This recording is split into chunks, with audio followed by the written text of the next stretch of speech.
한 가지를 여쭈면서 설교를 시작하면 좋겠습니다. 우리가 지금 대림절을 지나고 있잖아요.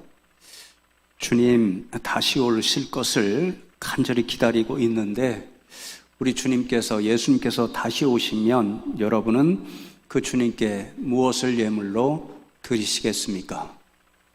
동방 박사들은 아기 예수님께 황금과 유향과 몰약을 준비하여 드렸는데 성도 여러분은 다시 오실 예수님을 위해서 어떤 예물을 준비하고 계신지요?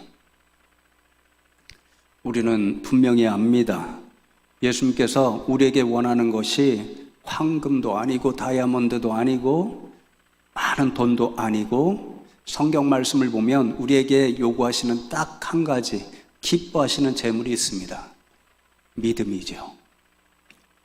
그래서 오늘은 다시 오실 예수님을 위해 우리가 믿음의 예물을 준비하자, 믿음의 재물을 준비하자, 이런 생각으로 말씀을 나누면 좋겠습니다.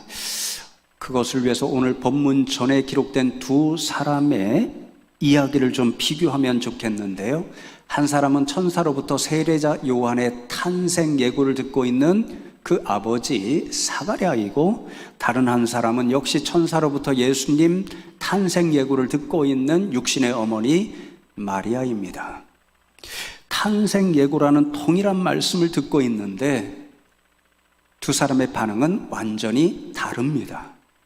두 분의 반응, 그 다른 모습을 살펴보면서 저와 여러분의 믿음의 모습은 지금 어느 쪽에 가까울까, 이것을 생각하고 새롭게 믿음을 결단하는 이 시간이 되면 좋겠습니다. 먼저 세례자 요한의 아버지 사가랴의 모습을 살펴보면 좋겠는데요. 오늘 본문 앞 누가복음 1장 13절과 18절 말씀을 제가 비교해서 읽어드리겠습니다. 13절에 보시면 천사가 그에게 이르되 사가랴여 무서워하지 말라, 너의 간구함이 들린지라. 내 아내 엘리사벳이 네게 아들을 낳아주리니 그 이름을 요한이라 하라. 그렇게 말씀하고 18절 말씀에 보면 사가랴가 천사에게 이르되 내가 이것을 어떻게 알리요? 내가 늙고 아내도 나이가 많으니이다. 이렇게 말씀합니다. 천사가 나타나서 사가랴에게 하는 말씀이 너의 간구함이 들린지라.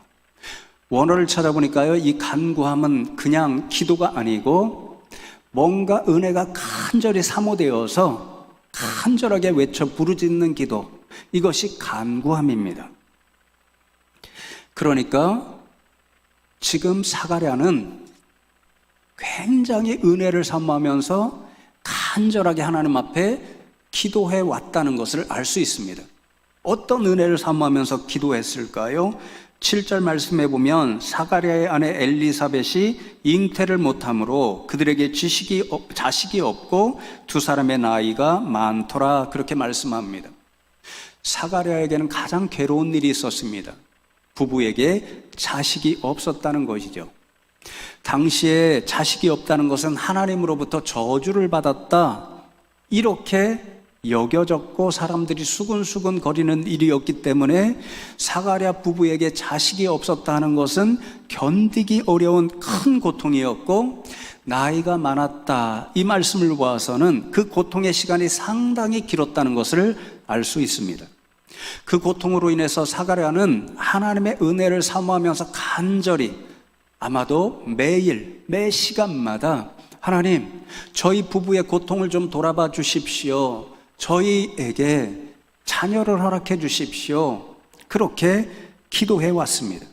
그리고 지금 천사가 나타나서 너의 간구함이 들린지라, 하나님이 너의 간절한 기도를 들어주셔서 내 부부의 고통을 돌아보시고 자녀를 주시겠다고 약속해 주셨다, 이렇게 너무도 놀라운 소식을 전합니다. 그러면 사가랴는 어떻게 반응해야 좋을까요? 감격과 기쁨으로 하나님, 드디어 우리의 고통을 돌아보셨군요, 우리에게 자녀를 주시는군요, 그렇게 반응해야 합니다. 그런데 사가랴는 그렇게 반응하지 않습니다. 오히려 내가 이것을 어떻게 할리요? 내가 무슨 그거로 천사 당신께서 말씀하시는 그것을 믿을 수 있겠습니까? 어떻게 당신의 말씀을 확신할 수 있겠습니까? 그런 의심의 말입니다. 그러니까 사가랴는 지금 이 의심의 말로 겉으로는 천사의 말을 의심하지만 사실은 천사가 전하는 말은 하나님의 말씀이니까 하나님의 말씀을 믿기 어렵습니다. 그렇게 의심하고 반문하는 일입니다. 참 아이러니한 일 아닌가요? 거의 매일, 매 시간, 아마도 수십 년 동안 우리의 고통을 돌아보시고 자녀를 주십시오. 그렇게 간절히 기도해 왔는데 정작 기도의 응답이 있다는 말을 듣고는 내가 어떻게 믿을 수 있겠습니까? 사가랴가 그렇게 의심하니 이상합니다. 여러분, 사가랴가 왜 이렇게 엉뚱하게 반응하고 있을까요? 이어지는 말에 보면 내가 늙고 내 아내도 나이가 많습니다. 기도를 그렇게 간절히 해왔고 그 간구함이 하나님 앞에 들려서 자식을 주시겠다라고 약속하셨음에도 믿지 못하고 오히려 의심하는 까닭은 자신과 아내의 육신적 한계, 나이가 많아서 자식을 가질 수 없다는 그 한계 상황에 붙잡혔기 때문에 믿지 못하고 오히려 의심합니다. 과학적으로는, 의학적으로는 맞을 수 있는 말이지요. 그런데 그런 상황에 완전히 사로잡혀 버리니까 그 상황을 뛰어넘어서 역사하실 수 있다는 하나님의 능력, 그것을 보지 못합니다. 그래서 간절히 기도하면서도 오히려 기도 응답을 의심하는 안타까운 상황이 벌어지고 있습니다. 사랑하는 성도 여러분, 여러분은 어떠하십니까? 제가 분명히 압니다. 우리 성도님들에게도 여러 간절한 기도의 제목들, 그래서 사가랴처럼 오늘도 하나님의 은혜를 간절히 사모하며 이 예배의 자리에 나오신 분들 계시지요. 어떤 성도님들은 요즘 우리나라뿐만 아니라 세계의 경제 상황이 너무도 어려워서 생업을 염려하며 하나님 앞에 부르짖는 그런 분들이 있습니다. 어떤 분들은 원치 않는 육신의 연약함을 가지고 계셔서 하나님 앞에 오늘도 치유의 은혜를 사모하면서 부르짖는 분들 계십니다. 함께 살아가는 사람 혹은 가까운 어떤 사람과의 그런 관계가 어려워서 괴로워서 하나님 앞에 매달리시는 분들도 있습니다. 신앙의 열정이 코로나 지나면서 너무도 식어서 회복하면 좋겠다라고 하나님 앞에 죄송해서 무릎 꿇고 기도하는 우리 성도님들도 계십니다. 그리고 무엇보다도 공통적으로 간절한 기도의 제목들이 있죠. 자녀들을 생각하면 날마다 눈물로 기도할 수밖에 없습니다. 저희 아파트에 보면 제가 볼 때마다 같은 부모 심정으로서 안타깝고 괴로워서 그런 생각을 종종 할 때가 있는데요. 자녀들이 굉장히 큰 아픔이 있습니다. 육신적인 질병이 있습니다. 어떤 자녀는 휠체어로 늘 끌고 다닙니다. 그런 자녀 볼 때마다 하나님 제게 치유의 능력을 주셨으면 저 아이에게 손을 얹어 기도하고 회복할 수 있다면 얼마나 좋을까요? 보면서 저도 한 부모로서 괴롭습니다. 또 우리 자녀들 늘 생각하죠. 우리가 원하는 대로 신앙생활도 잘하고 공부도 잘하고 때에 맞게 취업도 잘하고 결혼도 잘하면 얼마나 좋을까? 그러면 우리 자녀들을 로봇으로 생각하는 거죠. 내가 생각한 대로 넣어가지고. 아이들은 그걸 요즘 가스라이팅이라고 그러더라고요.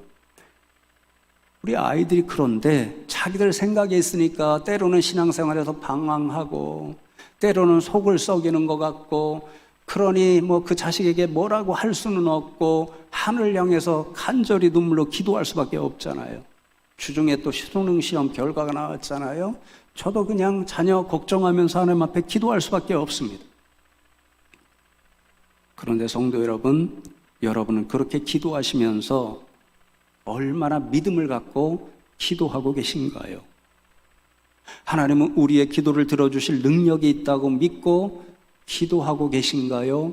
아니면 사가랴처럼 우리 주변의 어려운 환경에 사로잡혀서 간절히 기도하면서도 오히려 내가 어떻게 알겠습니까? 그렇게 기도하면서도 의심하고 계신가요? 여러분, 사가랴가 이렇게 하나님의 말씀에 온전히 확신을 가지지 못하고 의심하였을 때에 하나님의 말씀이 그에게 이렇게 임합니다. 20절 말씀을 보시면, 보라, 이 일이 되는 날까지 내가 말 못하는 자가 되어 능히 말을 못하리니 이는 내가 내 말을 믿지 아니함이거니와 때가 이르면 내 말이 이루어지리라 하더라. 그렇게 말씀합니다.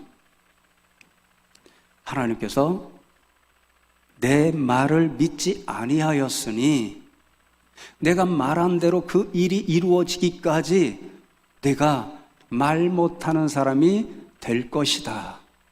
책망을 받습니다. 제가요, 주중에 이 말씀을 읽고 설교를 준비하면서 겁이 덜컥 났습니다. 제가 거의 날마다 세상이 너무 어려워서도 하나님이 교회를 지켜주실 것이고 또 우리 성도님들을 지켜주실 것을 기대하고 소망하면서 기대합니다. 또 오늘도 의도적으로 제가 주님이 늘 보호해 주십니다 이렇게 인사를 나누도록 여러분에게 인도했거든요. 이것을 시시때때로 정말 어렵고 힘든 상황이지만 하나님께서 우리 성도님들 모든 것을 지켜주실 것을 믿고 기대하면서 여러분에게 인사하도록 인도해 왔습니다. 그런데 솔직하게 고백하면 주변의 상황에 너무 어려운 것들이 보여서 마음과 생각으로는 불안과 염려가 깨끗이 가시지를 않습니다. 수많은 어려운 일들이 있죠. 인구 절벽의 문제가 있습니다. 세상이 교회를 믿지 못하고 미워하는 문제가 있습니다. 코로나 이후로 온전히 회복하지 못한 문제가 있습니다. 기상이변이 계속해서 일어납니다. 코로나 질병과 바이러스가 여전히 사라지지 않고 앞으로도 일어날 가능성이 있다라고 많이 이야기합니다. 또 전쟁과 냉전이 계속되는 문제가 있습니다. 세계 경제가 다 어렵고 우리나라 경제가 어렵다는 그런 문제가 있습니다. 그럼에도 불구하고 매일같이 싸우기만 하는 정치 지도자들의 문제가 있습니다. 이런 상황에 붙잡혀서 믿음과 기대를 가지고 기대하면서도 생각과 머리와 마음에는 여전히 불안함이 가시지를 않습니다. 자식들에 대해서도 똑같습니다. 입술로는 하나님께서 저의 자식들을 분명히 지켜주시고 책임져 주실 것이다 이렇게 고백하고, 성도 여러분들에게도 말씀드리죠. 하나님께서 분명히 이 어려운 상황 가운데서 우리 자녀들 한 사람 한 사람 기억하시고 붙잡아 주시고 지켜주실 것입니다 라고 외치면서도 생각과 마음으로는 우리 자녀들을 둘러싼 여러 가지 어려운 상황 때문에 불안하고 염려하고 있는 저를 보게 되는 거죠. 부끄럽습니다. 그래서 오늘 20절 말씀을 주중에 읽고 말씀을 준비하면서 겁이 덜컥 난 거죠. 하나님이 제 마음, 이 믿음 연약함을 보시고 사가랴에게 하셨던 말씀처럼 나를 믿지 못하였으니 네가 말을 못하리라. 그럼 어떻게 되었을까요? 오늘 이 자리에 서서 여러분에게 말씀 전하지 못하고 설교하지 못했을 것입니다. 모르겠어요. 지겨운데 이번 한 번쯤은 누가 다른 사람이 설교해 줬으면 좋겠다 이렇게 생각하실지는 모르겠지만 겁이 덜컥 났습니다. 네, 말할 수 있어서 한편으로는 죄송하고 한편으로는 감사한데 새벽에 경고하시더라고요. 어제 하루 종일 기침이 나서 저는 엘러지 때문에 그러는 줄 알았거든요. 새벽에 갑자기 목이 너무 불편합니다. 일어나서 침을 삼키려 하는데 침을 삼키지 못할 정도로 아픕니다. 그래서 약 먹고 올라왔거든요. 지금 제가 붕 뜬 기분으로 약에 취해서 설교하고 있습니다. 무서웠어요. 야, 너 경고다. 이번에는 목만 아프지만 다음번에는 말 못할 수도 있다. 두려웠습니다. 성도 여러분, 여러분 저와 같은 어리석은 사람 되지 않으시면 좋겠습니다. 하나님을 진짜로 믿고 그 믿음으로 기도하시는 분들 되어서 내 간구함이 하나님께 들린지라 이런 은혜를 누리시면 좋겠습니다. 믿으면 된다, 기도하면 된다, 제가 늘 말하죠. 그런 믿음 만능, 기도 만능의 주술을 여러분에게 이야기하는 것이 아닙니다. 때로는 하나님의 뜻이 우리의 뜻과는 달라서 우리가 믿음으로 기도해도 내 뜻을 깨달아라 그렇게 기도한 대로 들어주시지 않을 때도 있습니다. 저희 가정이 그런 예가 있죠. 아버님이 여동생을 위해서 생명을 걸고 기도하셨음에도 불구하고 들어주시지 않으셨습니다.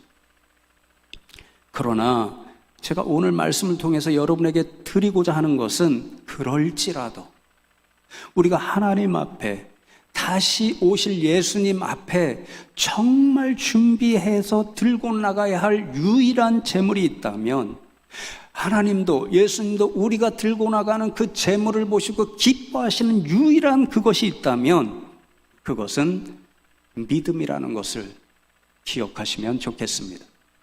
히브리서 11장 6절에 믿음이 없이는 하나님을 기쁘시게 하지 못하나니 하나님께 나가는 자는 반드시 그가 계신 것과 그가 자기를 찾는 자들에게 상 주시는 이심을 믿어야 할지니라. 이 말씀 기억하시면 좋겠습니다. 두 번째로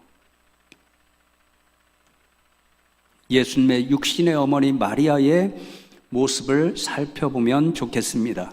어느 날 사가랴와 똑같이 천사가 마리아를 찾아와서 네가 잉태하여 아들을 낳게 될 것이다. 탄생 예고의 말씀을 들려줍니다. 그러자 34절의 말씀에 보면 마리아가 천사에게 말하되 나는 남자를 알지 못하니 어찌 이 일이 있으리까? 그렇게 대답합니다. 이 마리아의 반응은요, 내가 어떻게 알 수 있겠습니까? 이렇게 의심하는 사가랴의 반응과는 다른 의미를 가지고 있습니다. 자신의 현재 상황을 그대로 고백하는 거죠. 마리아는 정혼하였지만 처녀입니다. 요셉과 아직 동침하고 있지 않은데 어떻게 아이가 생길 수 있나요? 그런 궁금증을 천사에게 내어놓는 일입니다. 그렇게 함으로써 성경을 통해서 우리는 예수님이 동정녀 탄생, 동정녀인 마리아에게서 탄생했다는 그 사실을 성경을 통해서 확증하는 말씀을 지금 듣고 있는 것입니다. 마리아의 궁금증을 듣자 37절의 말씀을 보면 천사가 이렇게 대답해 주시지요. 대저 하나님의 모든 말씀은 능하지 못하심이 없느니라. 다른 성경 요한복음 1장 같은 데 보면 말씀이라는 것을 원어를 찾아보면 우리가 잘 아는 로고스라는 말로 되어 있습니다. 그런데 여기에는 독특하게 레마라는 말이 되어 있습니다. 이 레말은 말씀이라는 뜻과 더불어서 어떤 일어날 사건, 일을 이야기합니다. 그러니까 하나님의 모든 말씀은 능하지 못하심이 없다라는 말씀은 하나님께는 불가능한 일이 하나도 없다. 그래서 하나님은 말씀하신 대로 다 하실 수 있는 전능한 하나님이시니 내가 궁금해하고 있는 처녀일지라도 하나님의 능력이 임하면 잉태하여 아들을 낳을 수 있다. 이런 뜻입니다. 이 천사의 말을 듣고 마리아가 놀라운 믿음으로 응답하는 말씀이 38절에 이렇게 기록되어 있습니다. 마리아가 이르되 주의 여종이 오니 말씀대로 내게 이루어지이다.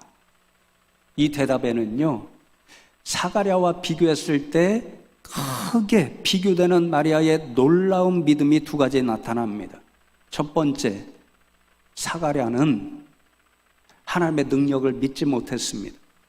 자신도 나이 많고 아내도 나이 많다는 인간적인 상황 한계에 붙잡힌 나머지 하나님께서 전능하셔서 모든 것을 원하시면 할 수 있다는 그 믿음을 갖지 못했습니다. 그런데 마리아는 제가 처녀인데 어떻게 그러한 일이 일어날 수 있나요? 그 궁금증을 고백했을 때 하나님께는 불가능한 일이 없다. 하나님은 전능하시다라는 그 말씀을 듣고 맞습니다. 하나님은 무엇이든지 불가능한 일이 없고 다 하실 수 있습니다. 그러니 제가 처녀일지라도 하나님 말씀하신 대로 그 일이 일어날 수 있습니다. 그렇게 믿음으로 반응했습니다. 마리아가 믿은 대로 하나님의 능력이 마리아에게 임하였고 잉태하여 아들을 낳았습니다. 그 믿음의 아들이 누구시지요? 바로 우리 주님 예수 그리스도십니다. 사랑하는 성도 여러분, 그렇습니다. 여러분도 마리아처럼 우리 하나님은 전능하신 것을 다 믿으시지요? 아무도 대답을 안 하시네. 우리 하나님은 전능하신 분 믿으시지요? 그래서 성도 여러분, 가만히 생각해 보면요, 우리 인생들이 기도하면서도 하나님이 들어주시지 않는 게 문제다, 이렇게 하소연하고 이렇게 탄식하는 때때로 그런 모습이 우리에게 있잖아요. 근데 가만히 생각해 보면 문제는 하나님께 있지 않습니다. 하나님의 능력이 없어서가 문제가 아닙니다. 우리가 그 능력의 하나님 앞에 어떤 믿음을 가지고 서느냐, 사가랴처럼 서기 때문에 문제입니다. 우리의 믿음이 연약한 그 모습 때문에 문제인 거죠. 그러니 이 대림절에 다시 한번 저와 여러분의 믿음을 돌아보시고 마리아처럼 굳건하게 믿음을 세우실 수 있는 저와 여러분 되면 좋겠습니다. 두 번째로 마리아의 대답을 통하여 마리아는 하나님 앞에 절대 순종의 믿음을 가지고 나아갑니다.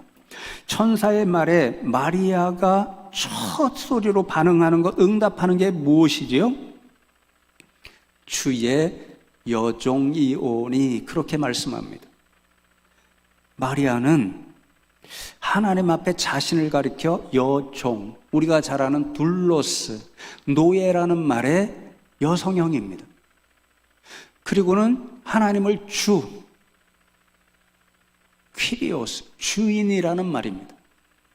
자신에게 말씀하시는 하나님 앞에 자신과 하나님의 관계를 하나님은 자신의 주인이고 자신은 하나님의 노예라고 이야기합니다. 여러분, 노예의 신분이 어떤 존재입니까? 자신의 생각대로 아무것도 할 수 없습니다.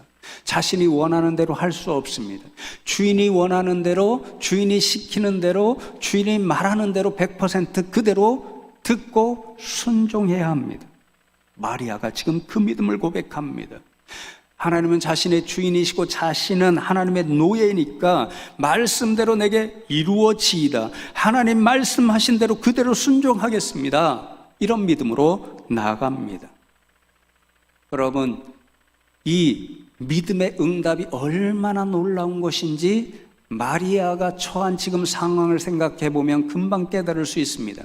마리아는 정혼하였지만 처녀입니다. 그런데 여러분, 그 처녀가 어떤 상황에서 아이를 잉태했다고 생각해 보십시오. 우리도 받아들일 수 있는 내용이 아니지만 당시에 그러면 모든 사람들이 분명히 마리아가 어떤 흉악한 죄를 저질렀을 것이라 확신하고 당시 율법으로는 끌어내서 돌로 쳐 죽여야 할 상황입니다. 그 앞에 아닙니다, 저는 죄를 저지르지 않았습니다, 이것은 하나님의 역사입니다, 항변해도 무슨 그런 일이 일어날 수 있다는 말이냐, 말도 안 되는 소리 하지 마라, 그렇게 아무도 믿어주지 못할 상황입니다. 그럼에도 마리아는 하나님 말씀하신 대로 내게 이루어지이다, 순종하는 믿음, 순종하기 어려운, 아니 어찌 보면 순종이 불가능한 상황에서 순종하는 절대 순종의 믿음으로 하나님 앞에 반응하는 거죠. 사랑하는 성도 여러분, 만일 마리아가 이렇게 절대적으로 순종하는 믿음으로 하나님 앞에 나가지 않았다면 어땠을까요? 아마도 예수님이 세상에 오시지 못하시는 모습이 나타날 수도 있습니다. 세상에 구원자가 오시지 않을 수도 있었습니다. 그렇다면 오늘까지 예수를 믿고 구원받은 수많은 사람들, 그 인생들은 다 물거품이 되어버립니다. 저와 여러분도 구원받고 오늘 이 자리에 나와서 예배 드릴 수 없었을지도 모릅니다. 그러나 마리아는 이 상황에서 하나님의 전능하심을 믿고 절대 순종하는 믿음으로 하나님 말씀하신 그대로 내게 이루어지이다, 그렇게 고백하며 나아갔습니다. 그래서 구주이신 예수님이 마리아의 몸을 통해서 세상에 오셨습니다. 그 역사 때문에 수많은 인생들이 구원을 받았고 저와 여러분도 구원받고 오늘 예수님을 기다리면서 이 자리에서 예배 드리는 은혜를 받게 되었습니다. 한 사람의 불순종으로 인해서 세상에 죄가 들어오고 죽음, 아담으로 인해서 그런 것이 들어왔고 예수님 한 분의 순종하심으로 죄로부터 용서받고 구원받고 생명의 역사가 세상에 들어왔던 것처럼 마리아 한 사람의 이 절대 순종하는 믿음을 통해서 세상의 구원자가 오시는 놀라운 하나님의 구원 계획을 이루는 도구가 되었습니다.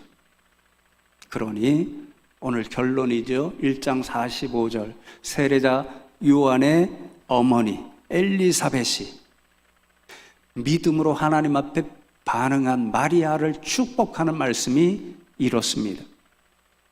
주께서 하신 말씀이 반드시 이루어지리라고 믿은 그 여자에게 복이 있도다. 사랑하는 성도 여러분, 그렇습니다. 마리아는 믿었기 때문에 복된 존재가 될 수 있었습니다.